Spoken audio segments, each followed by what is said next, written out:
Angin malam berembus kencang, membuat pepohonan bambu di belakang rumah Pak Rahmat bergesekan satu sama lain. Suara gesekan itu terdengar seperti bisikan samar yang memenuhi udara. Langit yang semula hanya mendung perlahan berubah pekat, lalu hujan turun dengan deras. Di belakang rumah megah itu, seorang wanita parubaya bernama Bu Surti duduk di bangku kayu reot, merendam pakaian kotor di bak besar. Air di dalam bak itu beriak kecil saat tetes hujan jatuh ke permukaannya.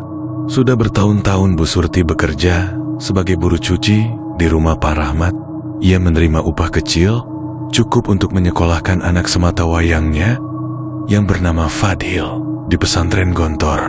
Meski lelah dan sering diperlakukan dengan kasar oleh majikannya, ia tetap bertahan. Baginya, yang terpenting adalah masa depan anaknya. Namun, malam itu terasa berbeda. Dari dalam rumah, samar-samar terdengar suara langkah kaki. Bukan langkah biasa, lebih seperti sesuatu yang diseret di atas lantai kayu.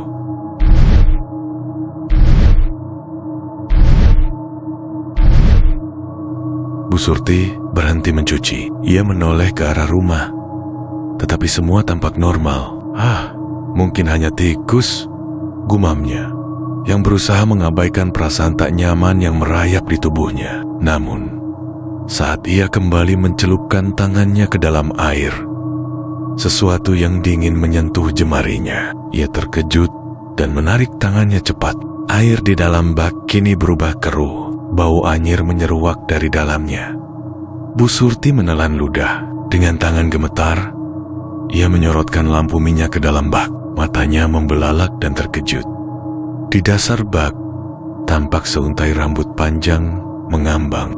Rambut itu perlahan bergerak, seolah ada sesuatu di dalam air. Bu Surti tersentak mundur. Jantungnya berdetak kencang. "Ya Allah, apa ini?" bisiknya. Suaranya nyaris tak terdengar. Tiba-tiba, suara langkah kaki dari dalam rumah terdengar lebih jelas. Kali ini, disertai dengan suara bisikan yang mengalun pelan, menyerupai doa dalam bahasa yang tak dimengerti. Bu Surti semakin ketakutan. Ia tahu bahwa Pak Rahmat dan keluarganya tidak berada di rumah malam itu. Lalu, siapa yang berjalan di dalam? Dari celah jendela, ia melihat sesuatu bergerak di dalam rumah. Sosok hitam, tinggi, berdiri di ruang tengah. Matanya bersinar merah, seperti bara api di kegelapan. Bu Surti ingin lari, tapi kakinya terasa berat. Dari belakang terdengar suara gemericik air. Ia menoleh dengan tubuh gemetar. Sumur tua di pojok halaman kini tampak lebih gelap, seperti lubang tanpa dasar. Asap tipis keluar dari dalamnya, diiringi suara lirih yang mengerang kesakitan. Tangan-tangan hitam kurus dengan kuku panjang muncul dari dalam sumur. Mereka bergerak perlahan, seolah mencari sesuatu atau seseorang. Bu Surti berusaha berdiri, tapi tubuhnya terasa lumpuh. Bisikan di udara semakin keras, seakan-akan ribuan suara berbicara bersamaan. Dari kegelapan rumah, sosok tinggi bermata merah mulai bergerak ke arahnya. Langkahnya berat, seperti tidak berjalan di atas tanah, melainkan melayang beberapa sentimeter dari permukaan. Bu Surti ingin berteriak, tapi tenggorokannya tercekat. Sosok itu semakin dekat. Wajahnya mulai terlihat, dengan mulut sobek hingga ke telinga. Lidahnya panjang, menjulur keluar, meneteskan sesuatu yang kental dan hitam. Ketika makhluk itu hampir menyentuhnya, sesuatu dari dalam sumur melesat keluar. Tangan-tangan hitam itu mencengkeram tubuh Bu Surti, menariknya dengan cepat ke dalam kegelapan. Seketika, jeritannya menggema di seluruh rumah. Lalu, tiba-tiba hening. Di dalam rumah, sosok bermata merah itu menyeringai. Dari bibirnya yang sobek, terdengar suara berbisik. Korban berikutnya telah diterima. Malam semakin larut, hujan masih turun deras. Namun, rumah Pak Rahmat tetap sunyi. Yang tersisa hanyalah genangan air di belakang rumah, berbau anyir, dengan sehelai kain milik Bu Surti yang perlahan tenggelam di dalamnya. Saat pagi hari, hujan masih menyisakan genangan di halaman rumah Pak Rahmat. Udara terasa dingin dan aroma tanah basah bercampur bau anyir samar-samar masih tercium. Pagi itu, Desa Geger, seorang warga yang hendak mengantarkan pesanan makanan ke rumah Pak Rahmat, menemukan sesuatu yang mengerikan. Di belakang rumah, sehelai kain lusuh milik Bu Surti tergeletak di samping bak cucian yang airnya telah berubah keruh kehitaman. Tak ada jejak Bu Surti dimanapun. Warga berkumpul, berbisik-bisik dengan wajah khawatir. Sudah kuduga, rumah ini memang menyimpan sesuatu yang tidak beres, bisik seorang lelaki tua bernama Pak Slamet, yang sejak lama mencurigai keluarga Pak Rahmat. Namun, tak ada yang berani bertindak lebih jauh. Semua hanya berdiam diri, seakan ketakutan mengungkap kebenaran yang bersembunyi di balik tembok megah rumah itu. Berita menghilangnya Bu Surti akhirnya sampai ke telinga seorang pemuda di pesantren Gontor yang bernama Fadil. Siang itu, di dalam kamar asramanya yang sederhana, Fadil duduk bersimpuh di atas sajadah. Hatinya diliputi kegelisahan. Sejak subuh tadi, ia merasakan firasat buruk. Dadanya terasa sesak, seolah ada sesuatu yang menindih. Doa-doanya terhenti ketika seorang ustadz mengetuk pintu kamarnya. "Fadil, ada tamu yang ingin bertemu denganmu." Dengan cepat, ia membereskan kitabnya dan bergegas keluar. Di serambi pesantren, ia melihat seorang pria paruh baya dengan wajah muram. Dia adalah Pak Slamet, tetangga dekat rumahnya. Fadil merasakan ada sesuatu yang tidak beres. "Ada apa, Pak?" tanyanya, berusaha tetap tenang. Pak Slamet menunduk, menghela napas berat. "Nak, ibumu hilang." Dunia seakan runtuh. Jantung Fadil berdegup kencang. Nafasnya tersengal. "Apa maksudnya, Pak?" "Ia tidak pulang sejak tadi malam. Ada yang melihatnya terakhir kali masih mencuci di rumah Pak Rahmat. Tapi setelah itu, tak ada jejaknya sama sekali." Fadil merasakan tubuhnya melemas, tangannya mengepal. Ia mengenal baik rumah itu. Ia tahu majikannya. Pak Rahmat seorang pria kaya yang dihormati di desa. Tetapi seringkali terdengar bisik-bisik tentang kekayaan misteriusnya yang seakan tak pernah habis. Tanpa berpikir panjang, Fadil meminta izin kepada pengasuh pesantren untuk pulang. Perjalanan dari Gontor ke desanya memakan waktu berjam-jam. Tetapi ia merasa setiap detik yang berlalu seperti siksaan. Di sepanjang perjalanan, kepalanya dipenuhi berbagai kemungkinan. Mungkinkah ibunya pergi tanpa pamit? Tidak. Ia tahu ibunya tak akan pernah meninggalkannya tanpa kabar. Atau mungkinkah sesuatu yang lebih buruk telah terjadi? Saat Fadil akhirnya tiba di desanya, matahari mulai condong ke barat. Langit berwarna jingga, tapi udara terasa lebih dingin dari biasanya. Begitu turun dari kendaraan, langkahnya cepat menuju rumah kecilnya. Namun, begitu melihat rumah itu sepi, dengan pintu setengah terbuka dan lampu minyak masih menyala, hatinya mencelos. "Ibu?" panggilnya pelan. Sepi, tak ada jawaban. Di atas meja, tersisa sepiring nasi dingin dengan lauk sederhana. Seakan seseorang hendak makan, tetapi urung melakukannya. Pak Slamet muncul dari belakang rumah. "Nak, tadi pagi beberapa warga mencari ibumu di rumah Pak Rahmat, tetapi mereka menemukan ini." Ia menyerahkan sehelai kain lusuh berwarna kecoklatan. Fadil mengenal kain itu. Itu milik ibunya. Kain yang selalu dipakainya saat bekerja. Tangannya gemetar saat menggenggamnya. "Di mana ibu sekarang, Pak?" Pak Slamet menghela napas panjang. "Kami tidak tahu, Nak. Warga sudah mencarinya kemana-mana, tapi jejaknya hilang begitu saja. Seolah ia ditelan bumi." Fadil menatap kain di tangannya. Hatinya mendidih. Ada sesuatu yang janggal. Ia tak bisa hanya berdiam diri. Dengan langkah mantap, ia menoleh ke arah rumah Pak Rahmat yang menjulang megah di ujung desa. Di sana, Di rumah itulah ia yakin jawaban atas hilangnya ibunya akan terungkap.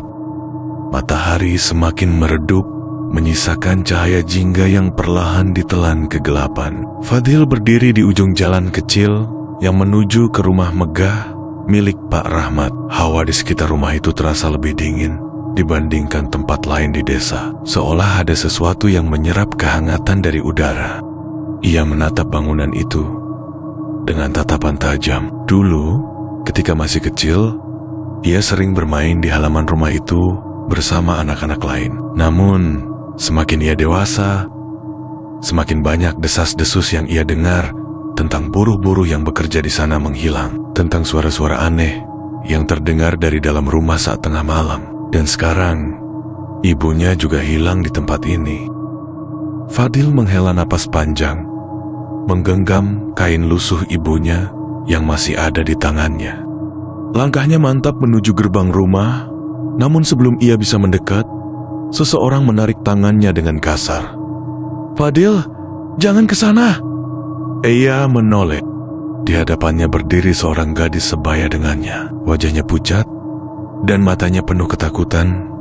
Dia adalah Sari, pembantu rumah tangga di rumah Pak Rahmat. "Sari, apa yang kamu lakukan?" Fadil menatapnya bingung. "Kamu tak boleh masuk ke sana," bisik Sari dengan suara gemetar. "Aku tahu kamu mencari ibumu, tapi jika kamu masuk, kamu juga akan hilang." Fadil mengernyitkan dahi. "Apa maksudmu?" Sari menoleh ke arah rumah, memastikan tidak ada yang mengawasinya, lalu menarik napas dalam-dalam. "Aku tak bisa bicara lama. Jika Pak Rahmat atau seseorang di dalam rumah tahu, aku memberitahumu, aku juga akan menghilang." Jantung Fadil berdegup lebih kencang. "Tolong Sari, aku harus tahu apa yang terjadi pada ibuku." Sari menggigit bibirnya, matanya berkaca-kaca, seolah menyimpan ketakutan yang mendalam. "Fadil, aku tahu ada yang aneh di dalam rumah itu. Sesuatu yang tidak bisa dijelaskan dengan akal sehat." Fadil menatapnya tajam. "Kamu bekerja di sana. Kamu pasti tahu sesuatu." Sari mengangguk lemah. "Aku tak tahu semuanya. Tapi setiap tahun selalu ada seseorang yang menghilang. Biasanya buruh yang bekerja di sini. Dan kali ini giliran ibumu." Darah Fadil berdesir. Sari melanjutkan dengan suara bergetar. "Di dalam rumah ini ada sebuah ruangan yang tak boleh dimasuki siapapun kecuali Pak Rahmat dan seorang lelaki tua bernama Mbah Karto. Ruangan itu ada di bawah tanah, tersembunyi di balik lemari di ruang kerja. Aku pernah melihat sesuatu yang mengerikan di sana, tapi aku tak bisa menceritakannya di sini." Fadil mengepalkan tangannya. "Aku harus masuk ke dalam." Sari terkejut. "Jangan, kamu tidak tahu apa yang sedang kamu hadapi." Namun, Fadil sudah mengambil keputusan. Ia tak peduli bahaya apa yang menantinya. Ia hanya ingin menemukan ibunya hidup atau mati. Malam semakin larut. Fadil bersembunyi di balik pohon besar di dekat pagar rumah, menunggu kesempatan untuk masuk. Setelah memastikan tidak ada orang yang berjaga di halaman, ia melompati pagar samping dan mendarat di tanah yang basah oleh sisa hujan. Rumah itu terlihat lebih menyeramkan di malam hari. Lampu-lampu redup menerangi bagian dalamnya, menciptakan bayangan panjang di balik tirai. Fadil melangkah hati-hati menuju pintu belakang. Saat tangannya hendak menyentuh gagang pintu, terdengar suara langkah kaki dari dalam rumah. Ia buru-buru bersembunyi di balik tong air. Dari celah, ia melihat seorang lelaki tua berambut putih, memakai sarung dan baju hitam panjang, berjalan perlahan dengan membawa sebuah baki. Di atas baki itu ada semangkuk darah kental dan segumpal daging merah yang masih berdenyut, seolah baru saja diambil dari tubuh makhluk hidup. Fadil menahan napas. Ia menyaksikan lelaki itu berjalan ke arah ruang tengah, lalu menghilang di balik koridor. Setelah keadaan kembali sepi, ia menyelinap masuk. Di dalam rumah megah itu, begitu masuk, udara di dalam rumah terasa lebih berat, seolah ada sesuatu yang menekan dada. Aroma dupa bercampur bau anyir memenuhi ruangan. Fadil bergerak cepat ke arah ruang kerja Pak Rahmat. Sesuai dengan yang dikatakan Sari, di dalamnya ada sebuah meja besar yang dipenuhi buku-buku tua dan patung-patung aneh yang menyerupai makhluk-makhluk bertaring dan bermata besar. Namun, perhatian Fadil langsung tertuju pada lemari besar di sudut ruangan. Ia mendekat dan mencoba menariknya. Tapi saat ia menggesernya sedikit, ia melihat celah gelap di baliknya. Ada pintu tersembunyi. Jantungnya berdegup semakin kencang. Dengan hati-hati, ia membuka pintu itu. Di baliknya, ada tangga yang menurun ke bawah tanah. Cahaya merah redup berpendar dari dasar tangga, berdenyut seperti jantung yang berdetak. Dari bawah, terdengar suara samar-samar gumaman, doa dalam bahasa yang tidak ia pahami, dan jeritan lirih seseorang.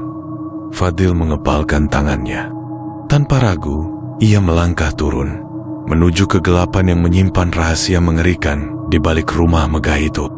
Udara di dalam lorong bawah tanah terasa lembab dan pekat, seakan dipenuhi oleh sesuatu yang tak kasat mata. Semakin dalam Fadil melangkah menuruni tangga batu, semakin kuat bau anyir bercampur dupa yang menyengat hidungnya. Cahaya merah redup yang berdenyut seperti jantung terus membimbing langkahnya, berasal dari ujung lorong yang kini terlihat lebih jelas.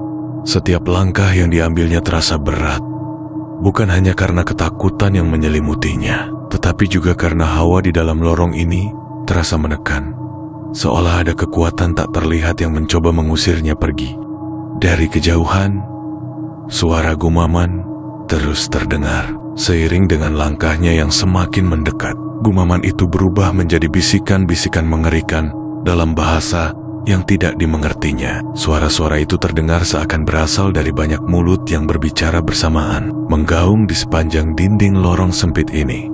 Ketika akhirnya mencapai ujung tangga, Fadil menemukan sebuah pintu kayu besar dengan ukiran aneh. Ukiran itu berbentuk wajah-wajah manusia yang tampak terdistorsi dalam ekspresi kesakitan, seakan mereka semua sedang menjerit dalam penderitaan abadi.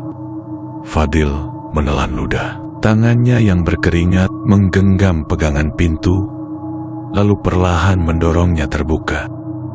Begitu pintu terbuka, pemandangan mengerikan langsung menyambutnya. Ruangan itu berbentuk lingkaran, dengan dinding batu berwarna hitam yang dipenuhi simbol-simbol merah yang terus berpendar, seperti bara api.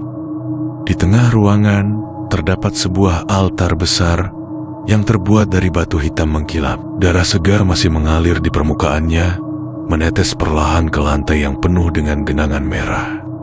Di sekitar altar, ada beberapa orang yang duduk bersila dalam lingkaran. Mereka mengenakan jubah hitam. Wajah mereka tersembunyi di balik bayangan. Mereka merapal mantra dengan suara serak, bergumam dalam nada yang tidak wajar, seolah bukan suara manusia. Tapi yang paling membuat darah Fadil membeku adalah sosok Mbah Karto yang berdiri di depan altar, memegang mangkuk besar berisi darah kental. Di sampingnya, Pak Rahmat berdiri dengan mata tertutup. Wajahnya datar seolah sedang dalam keadaan antara sadar dan tidak sadar. Dan di tengah altar, seorang wanita tergeletak, tak sadarkan diri. Pakaiannya compang-camping, tubuhnya lemah tak berdaya.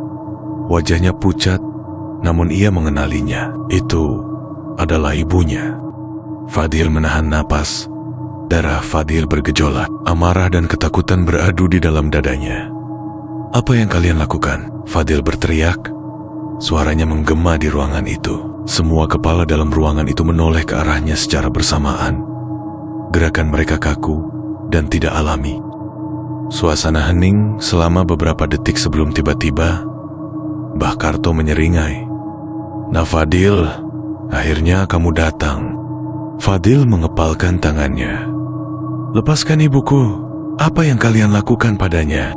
Pak Rahmat membuka matanya perlahan. Matanya kosong, tapi bibirnya melengkung, membentuk senyum tipis yang tidak wajar. "Ibumu adalah tumbal tahun ini, seperti yang sudah ditentukan," katanya dengan suara datar. Dunia Fadil seakan runtuh. Ia mencengkeram tasbih di tangannya erat-erat. "Kalian membunuh orang untuk memperkaya diri? Untuk apa semua ini?" Mbah Karto tertawa kecil. Untuk kekuasaan, untuk kejayaan, kamu pikir semua yang dimiliki Pak Rahmat didapatkan dengan kerja keras biasa? Tidak, Nak. Dunia ini tidak berjalan dengan keadilan seperti yang diajarkan di pesantrenmu. Dunia ini milik mereka yang berani berkorban. Korban yang kalian maksud adalah manusia tak bersalah. Seperti ibuku, Fadil melangkah maju. Pak Rahmat menatapnya dengan tenang. Setiap tahun, pengorbanan harus dilakukan. Jika tidak, apa yang sudah kami bangun akan runtuh. Kekayaan akan lenyap, kekuatan akan hilang, dan arwah yang telah kami kendalikan akan menuntut balas. Fadil merasakan tubuhnya gemetar. Mbah Karto mengangkat mangkuk berisi darah. Dan kini, ritual ini hampir selesai. Kami hanya butuh satu tetes darah terakhir. Tangannya bergerak menuju ibunya yang masih tak sadarkan diri. Fadil tersentak.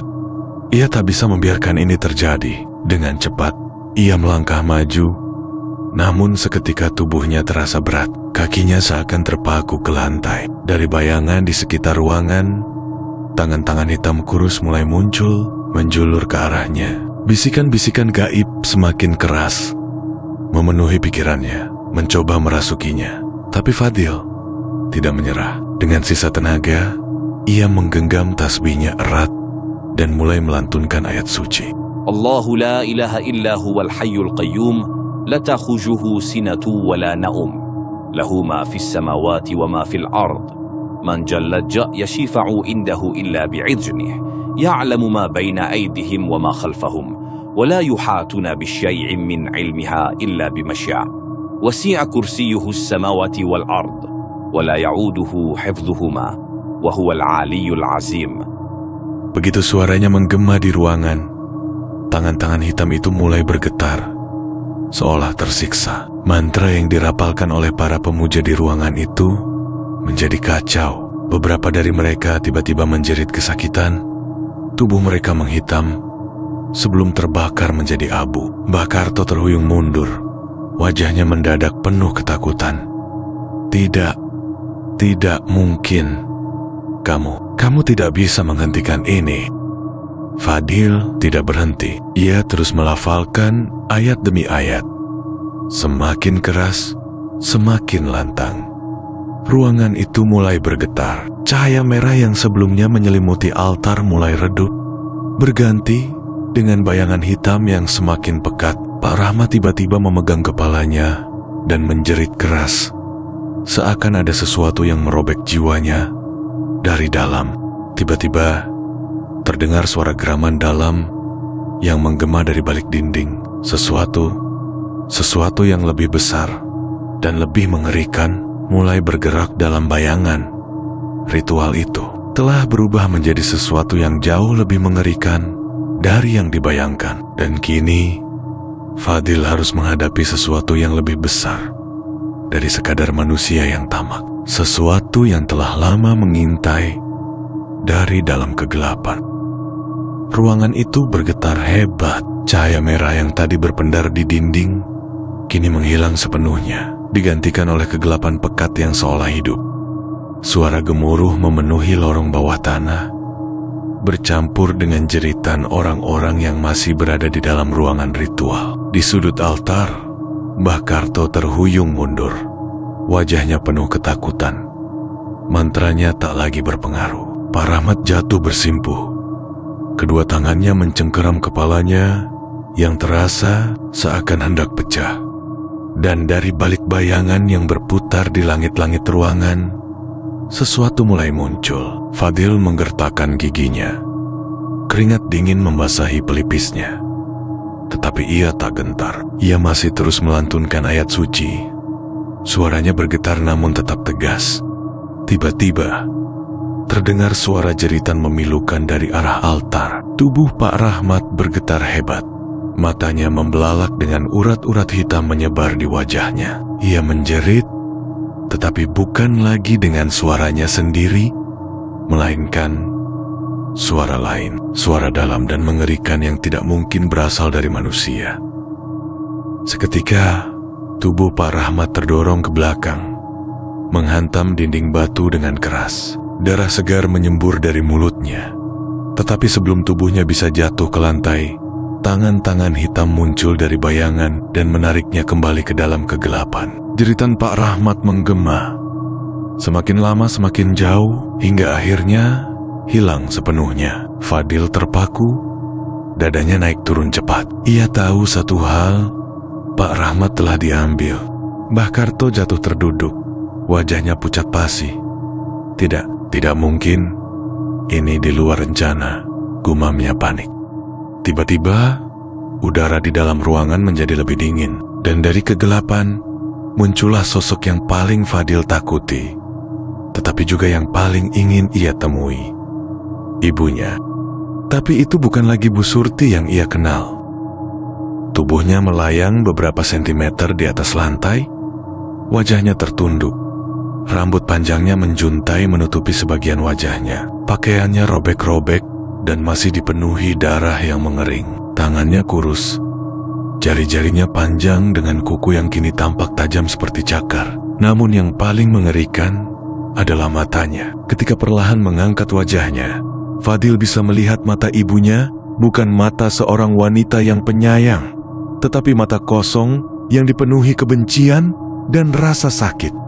"Ibu," Fadil berbisik, suaranya hampir tak keluar. Sosok itu menoleh dengan gerakan kaku. Dari bibirnya yang membiru, keluarlah suara serak. "Fadil, pulanglah." Fadil merasakan tenggorokannya tercekat. Itu memang suara ibunya. Tetapi ada sesuatu yang tidak beres. Dari belakangnya, Mbah Karto mengumpulkan keberanian dan berbisik dengan panik, "Dia bukan lagi ibumu. Dia sudah menjadi bagian dari mereka." Seketika, sosok Bu Surti melesat dengan kecepatan luar biasa, mencengkeram leher Mbah Karto dengan satu tangan. Mbah Karto tersentak. Kedua kakinya berusaha menjejak lantai batu, tetapi sia-sia. Cengkeraman itu begitu kuat, bahkan udara seperti terhisap dari paru-parunya. "Kamu mengambil nyawa mereka. Kamu mengorbankan aku." Suara Bu Surti berubah menjadi bisikan mengerikan. "Tidak, aku hanya mengikuti perintah. Aku hanya..." Mbah Karto berteriak histeris ketika perlahan-lahan tubuhnya mulai menghitam, kulitnya meleleh seperti lilin terkena api. Ia meronta, berusaha membebaskan diri, tetapi kekuatan yang mencengkeramnya terlalu besar. Dalam hitungan detik, tubuhnya hancur menjadi abu, tersapu oleh angin dingin yang tiba-tiba berembus dari dalam ruangan. Mbah Karto telah menerima hukumannya, namun arwah Bu Surti belum berhenti. Fadil masih berdiri membeku. Otaknya berusaha mencerna apa yang baru saja terjadi. Tetapi sebelum ia bisa bereaksi, tatapan kosong itu kini beralih padanya. "Ibu," Fadil mencoba berbicara, meskipun suaranya bergetar. Sosok Bu Surti tidak merespons. Sebaliknya, ia mulai melangkah perlahan ke arah Fadil. Langkahnya tidak menimbulkan suara, tetapi semakin mendekat, udara di sekitar menjadi lebih dingin dan lebih berat. Fadil bisa merasakan rambut di tengkuknya berdiri. Ia tidak tahu apakah arwah di hadapannya masih memiliki kesadaran sebagai ibunya, ataukah ia hanya makhluk lain yang kini haus akan dendam. Namun, ia tak punya waktu untuk berpikir. Ketika sosok itu semakin dekat, Fadil segera menggenggam tasbihnya erat-erat, lalu kembali melafalkan ayat-ayat suci. Bismillahirrahmanirrahim. Namun, sesuatu yang mengejutkan terjadi. Alih-alih berteriak kesakitan atau menghilang, seperti yang terjadi pada tangan-tangan hitam sebelumnya, sosok Bu Surti berhenti. Tubuhnya bergetar, seolah sedang berjuang melawan sesuatu di dalam dirinya. Dari matanya yang kosong, perlahan mulai mengalir air mata darah. "Fadil." Suaranya kini lebih lemah, lebih familiar. Fadil berlari mendekat.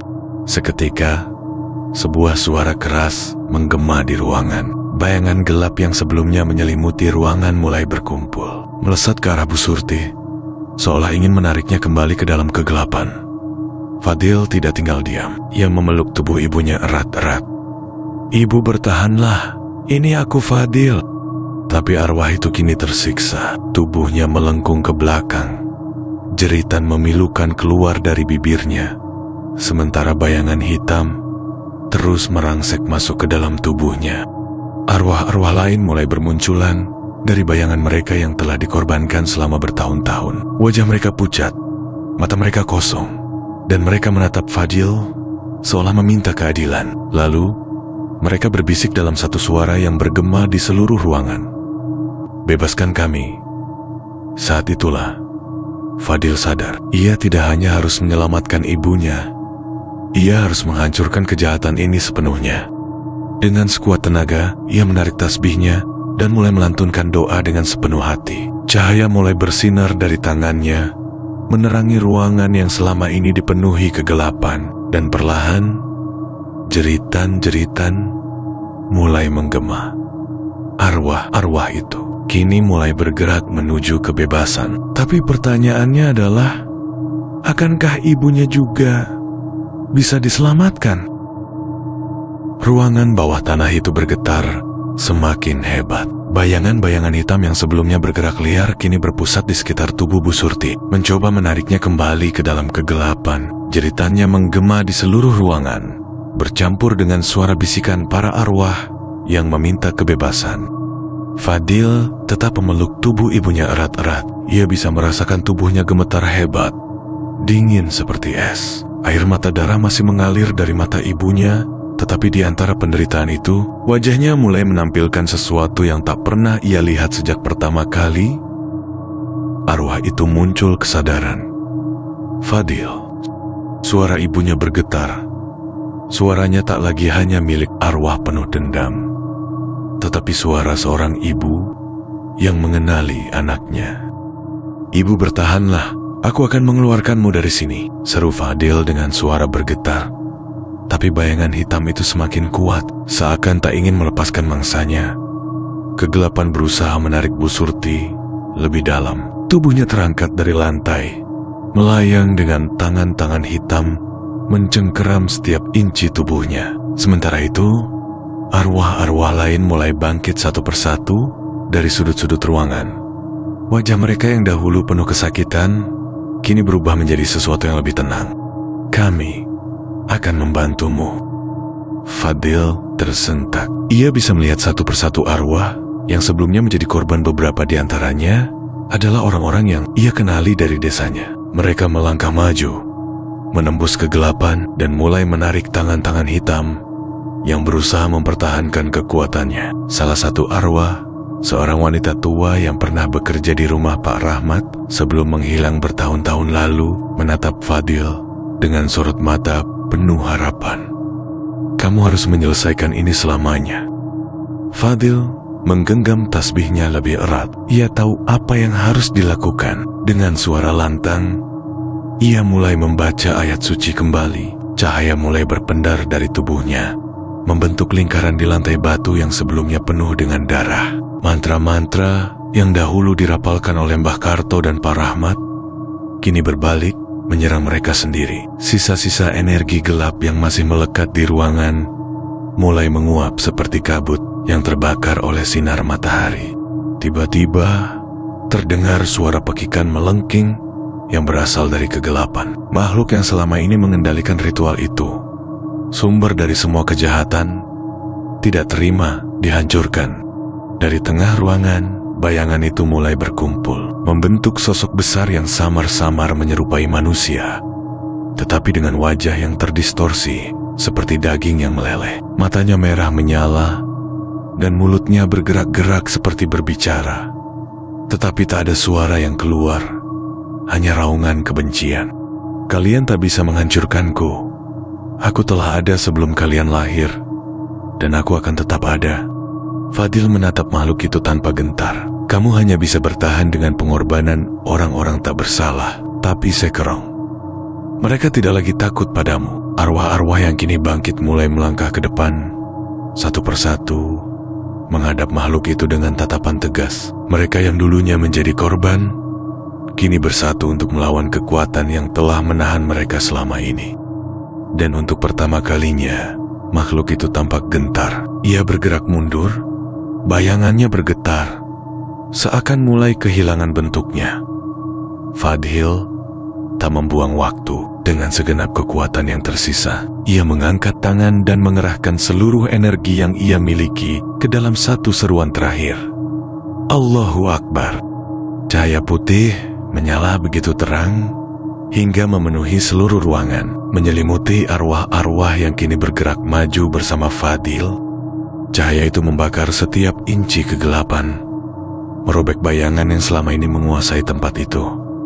Makhluk itu menjerit, tubuhnya yang sebelumnya kokoh, kini mulai menghilang seperti asap yang ditiup angin. Ia meronta, mencoba bertahan, tetapi kekuatannya telah terkikis habis. Dan dalam satu ledakan cahaya, makhluk itu lenyap. Ruangan bawah tanah yang sebelumnya dipenuhi kegelapan, kini terasa kosong. Dinding batu hitam yang dipenuhi simbol-simbol aneh, kini telah pudar.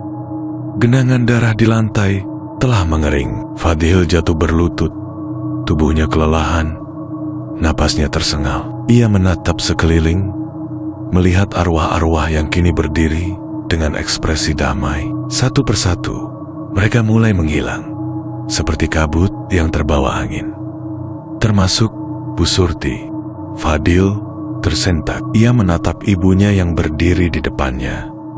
Wajahnya kini lebih lembut, lebih manusiawi. Mata mereka bertemu, dan untuk pertama kalinya sejak semua ini dimulai, ibunya tersenyum. Bu Surti mengangkat tangannya, menyentuh pipi Fadil dengan lembut. Sentuhannya dingin, tetapi penuh kasih. Kamu telah menyelamatkan mereka, nak. Air mata Fadil mengalir. Tapi ibu juga selamat kan? Aku sudah mengalahkan mereka. Kita bisa pulang, Bu. Bu Surti tersenyum lemah. Tidak, nak. Ibu juga sudah menjadi bagian dari mereka. Fadil menggeleng. Air matanya semakin deras. Tidak. Aku tidak bisa kehilangan ibu juga. Aku sudah kehilangan segalanya. Aku tidak bisa kehilangan ibu. Tapi tubuh Bu Surti mulai memudar, sama seperti arwah lainnya. Fadil menggenggam tangan ibunya. Tetapi semakin ia mencoba mempertahankan, semakin cepat ibunya menghilang. Ibu mohon, jadilah anak yang kuat dan tetaplah berpegang pada kebaikan. Dan dalam satu hembusan angin terakhir, Bu Surti menghilang sepenuhnya. Fadil terjatuh ke lantai. Untuk beberapa saat, ia hanya bisa menatap kosong ke tempat ibunya berdiri tadi. Ruangan ini kini benar-benar sepi. Tidak ada lagi suara bisikan. Tidak ada lagi hawa dingin yang mencekam. Yang tersisa hanyalah dirinya dan keheningan yang menyakitkan. Di atas sana, desa masih tertidur dalam ketidaktahuan. Rumah Pak Rahmat kini berdiri kosong, tanpa pemilik, tanpa suara. Rumah yang dulu megah itu kini tampak seperti bangunan tua yang ditinggalkan, tanpa kehidupan. Dan di bawah tanah, dalam kegelapan yang kini sunyi, Fadil duduk seorang diri. Ia telah mengalahkan kegelapan, tetapi apakah hatinya sendiri bisa pulih dari luka yang begitu dalam? Atau akankah ia selamanya dihantui oleh bayang-bayang masa lalu? Malam itu, desa masih terlelap. Tak ada yang tahu apa yang telah terjadi di bawah rumah Pak Rahmat. Tak ada yang mendengar jeritan-jeritan dari ruang bawah tanah, atau menyaksikan bagaimana kegelapan ditelan cahaya. Dan tak ada yang tahu bahwa di dalam rumah megah itu, seorang pemuda kini duduk sendiri di lantai batu yang dingin, dengan tubuh penuh luka dan hati yang hancur. Fadil tidak tahu sudah berapa lama ia duduk di sana. Ia hanya menatap kosong ke tempat di mana ibunya tadi berdiri sebelum menghilang. Di dalam ruangan yang kini sunyi, hanya suara napasnya yang masih tersisa. Ia telah mengalahkan kejahatan. Ia telah membebaskan arwah yang menjadi korban. Ia bahkan telah mengorbankan ibunya sendiri demi mengakhiri siklus kelam ini. Tetapi mengapa hatinya terasa begitu hampa? Tak ada kemenangan yang terasa seperti kemenangan. Fajar mulai menyingsing. Dengan langkah gontai, Fadil keluar dari rumah Pak Rahmat yang kini tampak lebih suram daripada sebelumnya. Cat tembok yang dulunya berkilau kini terlihat pudar, seolah kehilangan nyawa bersama dengan pemiliknya. Angin berembus pelan, membawa bau tanah basah yang bercampur dengan sisa dupa yang belum sepenuhnya hilang. Saat ia melangkah keluar gerbang, seseorang sudah berdiri menunggunya. Dia adalah Sari. Matanya membengkak, wajahnya penuh kekhawatiran. "Kamu masih hidup?" Suaranya hampir tak terdengar, seperti masih tak percaya melihat Fadil keluar dari rumah itu seorang diri. Fadil tidak menjawab. Ia hanya menatap gadis itu dengan mata kosong. Sari mengamati ke belakangnya, mencari sesuatu yang tak ada. "Mana ibumu?" tanyanya ragu. Seketika, dada Fadil terasa sesak. Tenggorokannya tercekat, tetapi ia memaksakan senyum pahit. "Ibu sudah tenang sekarang," jawabnya lirih. Sari menggigit bibirnya. Ia tak bertanya lebih jauh. Hanya dengan melihat sorot mata Fadil, ia tahu bahwa ada sesuatu yang hilang selamanya dari dalam diri pemuda itu. Hari-hari berlalu, tetapi desa tak pernah sama lagi. Warga geger ketika mendapati rumah Pak Rahmat kosong tanpa penghuni. Beberapa orang yang nekat masuk mengaku melihat bayangan aneh bergerak di dalamnya. Mendengar suara langkah kaki yang tak terlihat, desas-desus mulai menyebar. Pak Rahmat dan keluarganya menghilang begitu saja. Mbah Karto juga lenyap. Tidak ada jejak mereka sama sekali. Ada sesuatu yang salah dengan rumah itu. Namun, tak ada yang benar-benar ingin mencari tahu kebenarannya. Desa itu akhirnya melakukan apa yang mereka lakukan selama ini. Berdiam diri, membiarkan sesuatu yang mengerikan tetap menjadi rahasia yang tak diungkap. Rumah megah itu dibiarkan terbengkalai. Tak ada yang berani menyentuhnya. Tak ada yang berani tinggal di sana. Sampai akhirnya, rumah itu menjadi bagian dari legenda desa tempat terkutuk yang akan selalu menyimpan sisa-sisa kejahatan yang pernah terjadi di dalamnya. Sementara itu, Fadil kembali ke pesantren. Namun, ia bukan lagi santri yang sama seperti dulu. Tatapannya kosong. Wajahnya tampak lebih tua dari usianya. Tubuhnya selalu tegak, tetapi sorot matanya membawa beban yang tak terlihat. Ia tidak lagi banyak bicara. Malam-malamnya, dihabiskan dengan duduk diam di kamar asramanya, memandangi tasbih milik ibunya yang kini selalu ia genggam. Setiap kali ia memejamkan mata, ia bisa melihat wajah ibunya. Kadang tersenyum, kadang menangis, dan kadang ia melihatnya dalam bentuk yang terakhir kali ia temui sebagai arwah penuh dendam yang ditarik ke dalam kegelapan. Tidurnya tak pernah nyenyak. Setiap malam, ia terbangun dengan tubuh berkeringat, napas tersengal, dan suara bisikan samar di telinganya. Bisikan dari mereka yang telah pergi. Bisikan dari sesuatu yang belum sepenuhnya hilang. Suatu malam, seorang ustadz senior di pesantren menghampirinya. "Kamu tak bisa terus seperti ini, Fadil," katanya lembut. Fadil hanya menunduk. "Kamu telah melakukan sesuatu yang besar, sesuatu yang tak bisa dilakukan oleh orang lain. Tapi beban ini tak bisa kamu tanggung sendiri."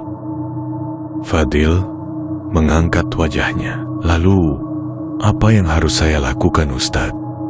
Ustadz itu tersenyum tipis. "Kamu harus belajar berdamai dengan masa lalu. Bukan melupakannya, tapi menerimanya." Fadil menggenggam tasbihnya erat. "Bagaimana jika saya tidak bisa?" Ustadz itu menghela napas, menepuk bahunya dengan lembut. "Ketika kamu kehilangan sesuatu yang kamu cintai, kamu tidak benar-benar kehilangannya. Mereka tetap ada." Di sini, ia menunjuk ke dada Fadil. "Di dalam hati, dalam doa, dalam setiap kebaikan yang kamu lakukan." Fadil terdiam lama. Malam itu, ia kembali ke kamarnya, duduk bersila di atas sajadah, dan menatap tasbih ibunya dalam diam. Lalu, untuk pertama kalinya sejak malam kelam itu, ia berdoa bukan dengan amarah atau dendam, tetapi dengan hati yang terbuka. Air mata mengalir di pipinya. Mungkin ia tak akan pernah bisa benar-benar kembali seperti dulu. Mungkin ketenangan itu tak akan pernah datang sepenuhnya, tetapi ia masih bisa melanjutkan hidup. Dan untuk pertama kalinya, ia merasa ibunya benar-benar damai.